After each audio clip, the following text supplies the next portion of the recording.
Welcome to the Humanizing Work Mailbag, where we answer questions from the Humanizing Work community. Today we're talking about product ownership and how many product owners are in a situation where most of the standard advice doesn't seem to apply. We'll share a distinction between what we call visionary product ownership and facilitating product ownership that has been really useful for many of our clients. Before we jump into today's episode, we want to help you with whatever challenges are most frustrating you right now. If you're feeling stuck on something, whether that's trying to take a more human-centric approach to your work, trying to make your product or business outcomes better, or if you've just got a more tactical process-related question, let us know about it. Send us an email at mailbag@humanizingwork.com with a few details about your situation, and we'll share how we might think through that challenge right here on the Humanizing Work Show. Please rate and review the Humanizing Work Show in your podcast app, and if you're watching on YouTube, subscribe, like, and share today's episode if you find it valuable to you. We really appreciate your help spreading the word about the show. If you want to get access to more content we produce, not just the show, you can sign up for our newsletter, where we share one key idea every week. Sign up for that at humanizingwork.com/HWnews. On to today's question. We got this question from a product owner in a pretty large company. And this product owner said, I hear all this product owner stuff about vision, strategy, business cases, etc. But my role mostly seems to be managing all my stakeholders' requests and getting them through my team as quickly as possible. Am I just doing product ownership wrong? Should I be making more strategic decisions about my stakeholders' stuff? This is a great question. And if you think about the way that the product owner role is described, most descriptions of it assume the product owner has a certain level of authority, as the name product owner implies. The product owner owns the product, its vision, the strategy, business outcomes, etc. But many product owners, like the person that asked this question, are playing the role for a team that provides a core capability or a service to a number of internal and possibly external customers. In that case, a lot of what we teach about customer research, strategy, and how to prioritize for value seems much harder to do for those product owners, if not impossible. Richard, I've heard you talk about two different kinds of product owners, the visionary product owner and the facilitating product owner, and that seems to be a really useful way to think about this. Would you tell us a little bit about what that difference is and maybe where they came from? Sure. I think the best way to explain it is to go back to the original situation that caused me to make this distinction. So some years ago, I was working with a product owner at a client who was in a situation very much like the one described in today's question. This product owner was the keeper of everybody's lists. She had a team that created features, did updates for a number of different applications around the finance area for this big company. They kind of owned all the financial stuff. And there were more than a dozen different stakeholders across the organization who needed different things to change in those applications. So this product owner had a spreadsheet for everybody's requests of all the things they might need. And she was kind of the keeper of the lists, and then did some kind of rudimentary prioritization to figure out which thing came next across all these different lists, sort of aggregating that into a backlog of some sort for the team. But it was an exhausting role, running around and keeping track of all the different stakeholders' things. And a lot of the time, it was managing things on these lists that was never making it up to the top of the backlog. So it felt like a lot of her work was wasteful. And she was feeling this tension with the way the product owner role is described in the Scrum Guide, the way it's described in our product owner courses, where we're talking about product owner as the visionary who knows where the product should be going and decomposes that vision into features and features into user stories and kind of all the stuff that you hear us talk about around product ownership. But that really didn't seem to apply here. There wasn't one vision pulling this all together. She didn't have the strategic expertise over all of these things to really even make prioritization decisions about it. And really nobody did. So it wasn't like it was the wrong person for the job and we needed a visionary product owner in there. It was really a different kind of situation. So we went looking for a way to make this work better. And the first move was stop keeping everybody's lists. Teach them how to keep their lists. And only take the top things from everybody's lists. So she started getting this group of stakeholders together, I think it was monthly, and asking, what are the most important things for you right now? Now, those were still kind of messy things coming in, and some of them were like, I need the team for the next several months, and nobody else gets them, and that, of course, wasn't going to fly. So she realized part of her job now was not just having them keep their lists and getting them together, but having them get good things on their lists, like helping them come up with minimum marketable features, small slices of value that would have a real impact for that stakeholder that could then get aggregated together into a backlog. So she was kind of facilitating, helping them do a little bit of product ownership, and then facilitating this negotiation about what's most important and what should come next. So even though she wasn't the one making the calls about the strategy and ultimately the prioritization, she was facilitating the work that they were doing around product ownership kind of collectively, so that they ended up with the kind of outcomes that you want a product ownership or a product owner to produce. So I came to call that way of working facilitating product ownership. And we said, instead of trying to turn this into the traditional approach, which I came to call visionary product ownership, where the product owner holds the vision, like, let's make this facilitating product ownership as effective as we possibly can and look at the skills, behaviors, practices, tools that would make that happen to produce the outcomes you want to see from a team, always doing the most valuable thing.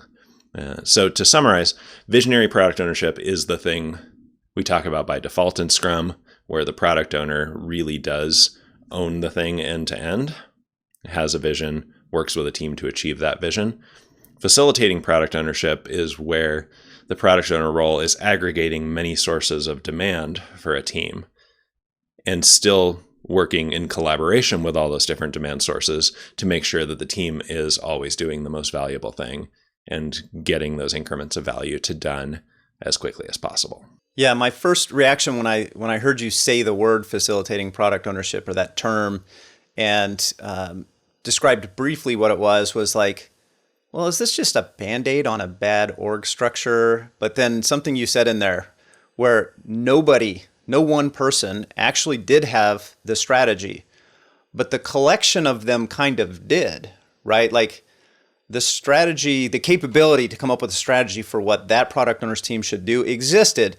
It just didn't exist in any one brain.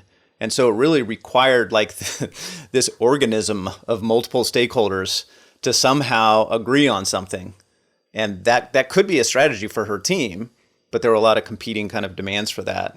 How do you think about that? I think there is a situation where you could end up with this as a Band-Aid over a bad org structure choice, or really just choosing not to do the product owner job, because there's a sense in which every product owner is aggregating information from a number of sources. Even if you're just working on one product, you have a bunch of different customers and you're getting input from them and you're trying to decide what to do. So we don't want to abdicate the role and just turn it into, we take requests and we run them through a team. That's that feature factory anti-pattern, and you don't want to end up there. I think the thing that makes this different is you have a team that works on a number of different things, and you have various demand sources that know different things, and there's not really a unified vision or strategy around them. So it's like pulling together a supply of delivery capability and pulling together a bunch of different demand sources that all have some sort of thematic thing in common. But it really isn't about working on one product or making one unified group of customers happy. It's that kind of many-to-many relationship that you're pulling together, because maybe strategically you don't want to dedicate a whole team to each of these things. Maybe there's not always enough demand. It's not always the most valuable thing to do. And so you've chosen to aggregate that supply in order to be able to do what's most important at different times. But there's no one person who can really be the product owner over that in a visionary kind of way. So I think it actually is a good solution, often in an IT situation, like an internal thing like this was, the team that was working on all these different financial systems. It made sense to kind of generally aggregate the supply of enhancements to financial systems. Are there other situations besides that where you've seen this pattern useful, where it's not really like an IT team providing services across multiple stakeholders, but they needed the facilitating style of product ownership? There was another client I worked with that wanted to adopt Scrum, but they were in a situation where it was almost impossible to fill the product owner role. And here's why. The work that they were doing was in service of scientific researchers. And those researchers would get grants to study a particular thing. And then this part of the university would provide data analysis tools and features on some existing systems to help them do their research. So their grant would have 1.5 FTE developers funded in there. And before Scrum, they would get one person full-time and another person half-time. Yeah, so there's a project manager kind of trying to manage the supply of developers across all these different researchers. Some of the things they were working on ended up in the same tool. Other things they were working on were pretty bespoke for a particular research initiative.